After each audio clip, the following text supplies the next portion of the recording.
Predstav si, že máš sex. Možno prvý, neviem, kto toto pozerá. A predstav si, že si teda zodpovedný človek, chceš si dať tú ochranu, lebo proste to ti všetci hovoria a tak si zoberieš ten kondóm, rozbalíš ho a tvoja erekcia je ako si, tak akože hej, proste čavo ti stojí, ale keď sa snažíš ten kondóm navliecť, tak máš s tým reálny problém. Je to ako, to sa asi nedá k ničomu inému prirovnať, ale asi vieš si to predstaviť. Máš problém si ho navliecť a buď si ho navlečieš, takže čo ja viem, ty kokos, koľko ti tam vydrží, alebo ako si ho tam dal, alebo si povieš, že sa na to vyserieš a pôjdeš na to bez neho. A k tomuto viedla tvoja slabá erekcia. Pri tom, čo sa dneska deje, ako sa ľudia strávajú, aký majú životný štýl, si myslím, že tu bude viacej ľudí, ktorí možno, že nie sú spokojní s tým, čo majú, alebo s tým, čo ich penis zatiaľ dokáže. Dúfam, že to s tým kondomom si vieš predstaviť, proste keď budeš mať banán, ty kokos napríklad, ktorý bude... predstav si penis, keď penis je tvrdý, že tvrdý, tak to tam proste navlečeš bez problémov aj všetko, aj žena je šťastná. Keď tvoja erekcia bude taká, že leda bolo, tak držím palce. Hovorím trošičku zo skúsenosti, pretože tiež som žil taký životný štýl, ktorý zariadil, že som so sebou nebol spokojný. A tak som sa rozhodol na základe toho niečo vykonať. A takto. Ukážem vám svojich 6 vecí, ktoré som aplikoval a ktoré si myslím, že by mal každý aplikovať na to, aby ste dosiahli viditeľný a cítiteľný rozdiel, cítiteľný pre vašu partnerku vo vašej erekcii. A pokiaľ mi to niekto povie, že kámo, ja to neovplyvním, to je genetika, ja to neovplyvním, proste ja som sa narodil a budem mať proste teraz takýto malý, Takto. Ja som bol tiež jeden z tých, čo si myslel, že to je len genetika, ale kámo, pokiaľ ty máš nejakú genetiku a žiješ nezdravý životný štýl a nerobíš tie veci, ktoré teraz zmiením, tak sa nemôžeš ničomu čudovať, ty kokos, ok? Ja som si myslel, že je niečo genetika, opak bol pravdou. Pravda najskôr je, vieš, erekcia pre tých, čo nevedia, ako to funguje, tak proste do tvojho penisu sa nahrnie krv, hej? Čo sa my pokúsime spraviť je to, aby tam tej krvi bolo čo najviac a tým pádom tvoj penis je väčší, tvrdší, silnejší. A ver mi, že potom ako budeš robiť veci, ktoré tu spomeniem, zistíš, že nevieš ani svoj plný potenciál, ktorý sa my teraz budeme pokúšať odomknúť. Na začiatok ešte, ale pokiaľ je tu niekto, kto fajčí, pije, alebo si dáva nejaké tvrdé drogy a prišiel som s tým, že nevie prečo má slabú erekciu, tak by som ho najradšej poslal rovno preč z tohoto videa. A chlapče, možno sa vráť až potom, keď prestaneš s týmito vecami, lebo to tu ani nebudem zmieňovať. Proste pokiaľ fajčíš, pokiaľ piješ, pokiaľ robíš neviem aké drogy, vypadni z tohoto videa a vráť sa, keď to prestaneš robiť. Hej, tu budem vysvetľovať trošičku pokročilejšie veci možno. Takže prvý bod, ktorý by som začal robiť a ktorý u mňa spravil veľký rozdiel, bolo, že som začal jesť vajcia. Hej, ja som vajcia nedával takmer skoro celé detstvo, nikdy mi to nejako nechutilo. Teraz som človek, čo ich je 8 za deň, reálne. Čo by som poradil teraz nejakému mladému chalánovi, čo proste nie je spokojný so svojou erekciou, alebo si myslí, že je slabá, alebo si myslí, že má len malý pipí z genetiky. Ja ti hovorím, že začni jesť 5 vajec každý deň a rob to reálne do konca svojho života. Na raňajky 5 vajec. Keď na večeru, čo ja viem, vymen si to, je to jedno. Proste 5 vajec každý deň. Ideálne na raňajky. Nevyberaj žltka. To žltko je reálne to jediné, o čo ti ide, ty kokos. Všade počúvam, že bodybuilderi si dávajú jedno žltko a milión bielok, lebo bieloko sú bielkoviny a tuky nechcú. Nie, ty tie tuky potrebuješ. To žltko obsahuje reálne všetko. Žltko z vajíčka je reálne esenciál, ty kokos. Obzvlášť pre testosterón a pre takéto veci. Čiže čo by som robil je fakt 5 vajec, aspoň každý deň. Urob si to na masle, na riadnom masle, alebo ideálne na olivovom oleji. Hej, nechcem vidieť, že príde nejaký čávo, povie si, dobre, spravím si 5 vajec, aby som mal väčší pipík. A kokos, hodí si tam slnečnicový olej zabalený v plastovej fľaši, estrogenický, kamo, najhoršia vec, čo môžeš spraviť. Teraz vysvetlíme si návod na to, ako si spraviť vajcia. Akože fakt je to dementný task, ale vysvetlíme si, ako si spraviť vajcia. Zoberieš si vajcia, zoberieš si panvicu, kovovú panvicu, kámo, prosím ťa, nech je to kovo, nech to nie je plastové, nech to nie je neviem čo, kovová panvica, zohrieš panvicu, hej, na ohni alebo na elektrickom sporáku niečo, dáš tam ten olej, hej, dáš tam, alebo tam dáš to maslo sa rozpustí po celej panvici, rozbiješ 5 vajec nad panvicou, alebo dáš to do misky, aby si to nad miskou rozbil a skontroloval, či sú vaječka v poriadku, potom to tam vyleješ a potom si zoberieš drevenú varechu, už nie plastovú, drevenú, prosím pekne, a miešaš si to, hej, proste si to miešaš, pokiaľ z toho nemáš nejakú práženicu, takú, čo vyzerá ako chutná na zjedenie, zješ vajcia, vybavené, testosterón boost, hej, proste vybavený si. Podľa mňa rozdiel pocítiš takmer hneď, pokiaľ si niekto nejedol vajcia takmer vôbec a teraz začneš jesť 5 vajec za deň, alebo to dáš ešte vyššie, napríklad jem teraz 8, tak pocítiš veľký rozdiel. Niekto mi môže povedať, že no ale veľa vajec má vysoký cholesterol a vysoký cholesterol je niečo... Ne, proste, kámo, chod s tým do riti normálne. Budeš počúvať nejakého tučného doktora, alebo budeš počúvať... Alebo neviem, však ako hej, pozri sa takto. Cholesterol je to, čo potrebuješ na to, aby sa v tebe mohol tvoriť testosterón. Môžem ti garantovať, že pokiaľ si človek, čo cvičí, čo sa hýbe, spí tak ako má, žije zdravý proste životný štýl, a teraz ješ vysoký obsah zdravých tukov a mesa, tam sa ti nemá čo stať, ty kokos. Akože možno by si mal skúsiť vyhľadať, že kým sú sponzorované štúdie, ktoré potvrdzujú to, že vysoký cholesterol je pre teba zlý. Hej. Ja som sa rozhodol nepočúvať proste kraviny, čo mi hovoria ľudia, ktorí ani nevyzerajú tak, ako by som chcel vyzerať ja. Hej. A mám 8 vajec denne a cítim sa skvele. Čiže 5 vajec každý deň a kľudne to daj akože aj na viac. Keď proste ľudia sa budú čudovať, budú ťa mať za idiota, že čo je toľko vajec, tu taký cholesterol, neviem čo.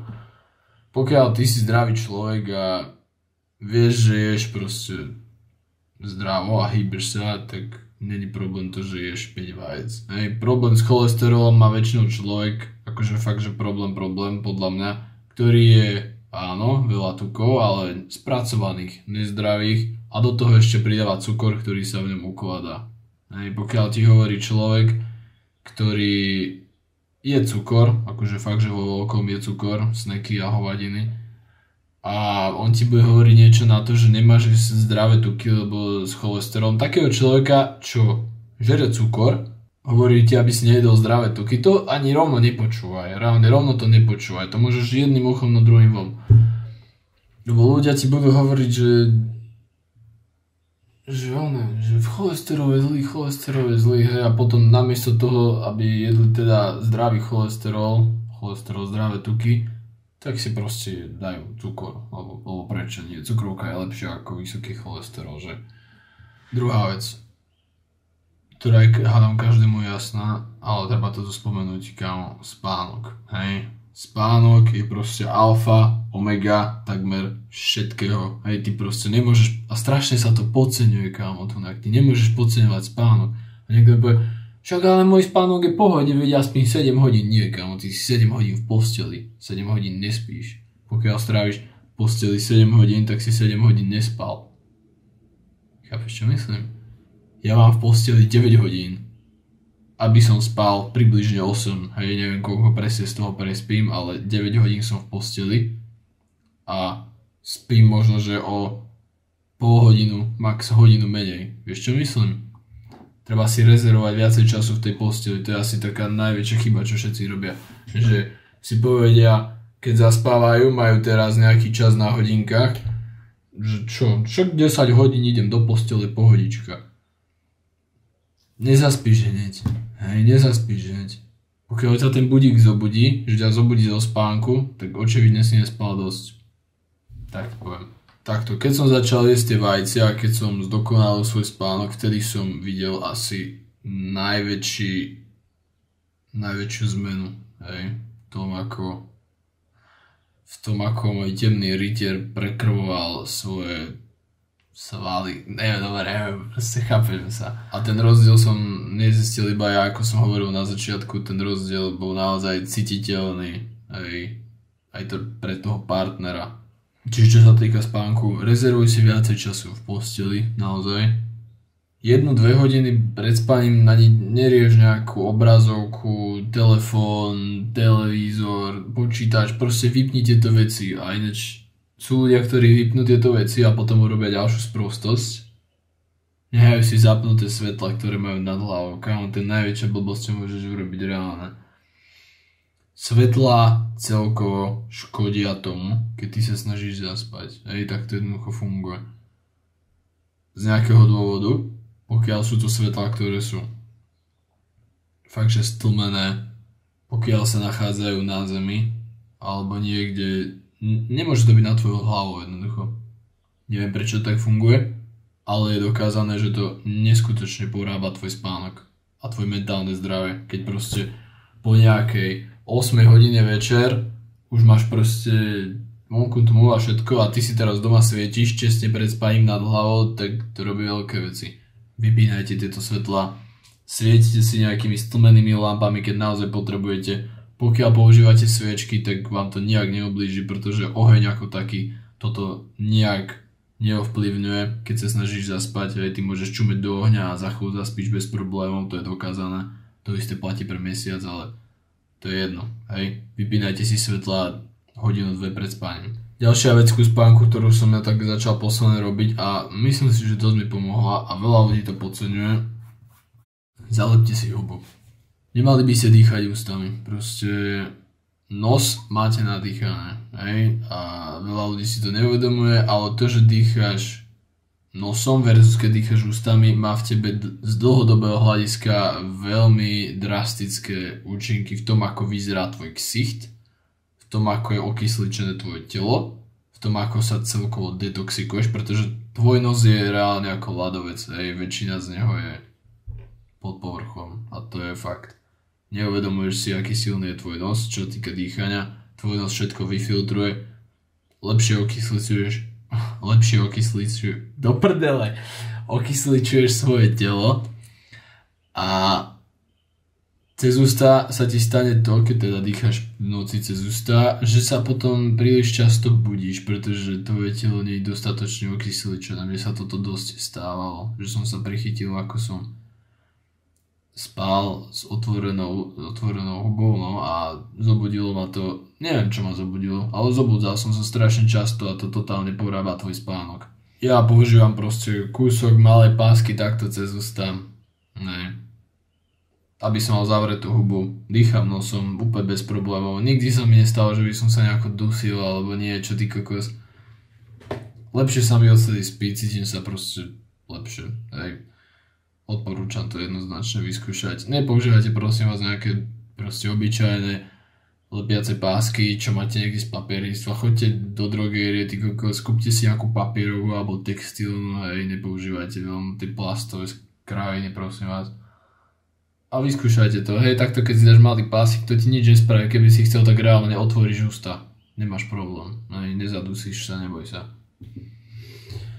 To, že nevieš dýchať nosom, to sa potom počase len zlepší.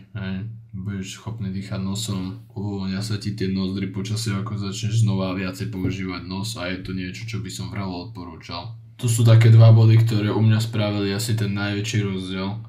Čo by som ale tak rád ešte spomenul, samozrejme, treba optimalizovať všetko. Nie je to len 5 vajec a ostatné budem jesť sračky a nie je to len spánok a celý deň budem sedieť na riti. Ty by si mal optimalizovať svoje zdravie celkovo. Hej, toto všetko ovplyvňuje aj tvoju erekciu. Jednoducho to tak je.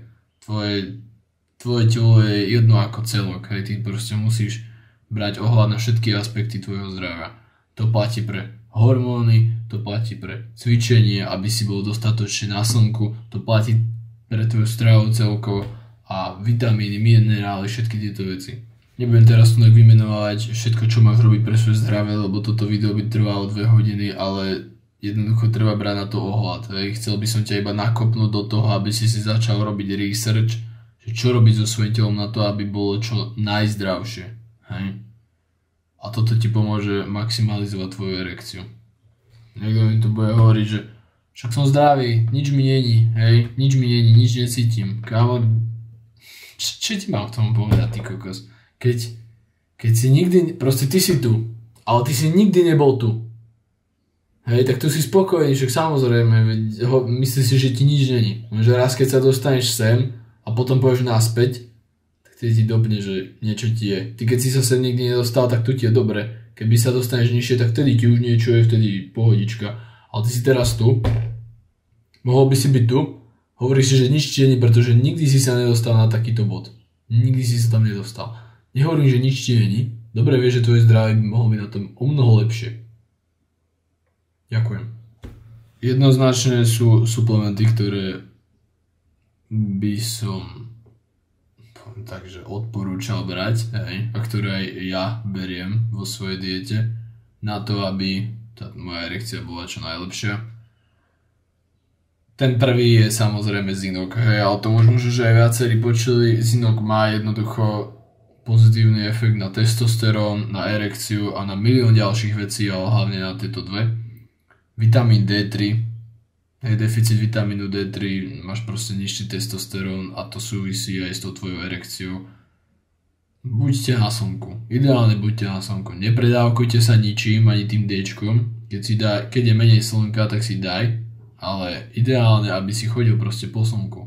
Samozrejme, nespal sa, hej, ale tak, aby si dostal slnko na kožu a do očí. Nepozeraj sa do slnka, prosím ťa, akože priamo, hej, nebuď idiot. Všetky tieto suplementy, ktoré vymenovala, snažte sa, aby ste mali kvalitné. A pokiaľ si nie ste istí, že či to môžete brať, tak jednoznačne to prediskutujte s niekým, komu veríte a kto je na to certifikovaný. Na záver by som ešte také dve veci chcel spomenúť. Hej. Ty... Možno toto sleduje niekto, to je ešte panic, hej, vo veľkej pravdepodobnosti. A tak ti poviem, tvoja erekcia najskôr, aspoň so mnou to tak bolo, nebude nikdy taká silná, ako keď budeš so ženou. Hej. To, že ty, neviem prečo, hej, ale to, že ty si proste budeš teraz mastiť nad pečkom, ja si myslím, že nejaká časť tvojho mozgu vie, že robíš krávinu. A potom, vieš, to není nejaký, proste to, že pozeráš porno a masturbuješ si, není zrovna nejaký, jak sa to, niekde som videl taký termín použitý, že hard dick lifestyle, no tak to určite nepatrí tam, vieš čo myslím? Tvoja žena je pred tebou, poviem tak, že 3D objekt, ktorý je hmatateľný, s ktorým ty manipuluješ a cítiš ho, vidíš ho, počuješ a ide sa to v reálnom čase, nepozeráš sa na to, ako niekto iný bombí zozadu inú ženu. Čiže pokiaľ sa ti zdá, že tvoja erekcia nie je bohvečo, tak ja si hovorím, že kámo, pokiaľ si nebol so ženou poriadne, tak sa nečuduj, hej, proste žena postaví tvoj penis tak ako nikto. A keď už budeš tou ženou, tak čo sa ti môže stať a čom by som sa teda vyvaroval a snažil sa s tým niečo robiť, je to, aby si sa nestresoval. Hej, akože je to strašne jednoducho povedať, nestresuj sa.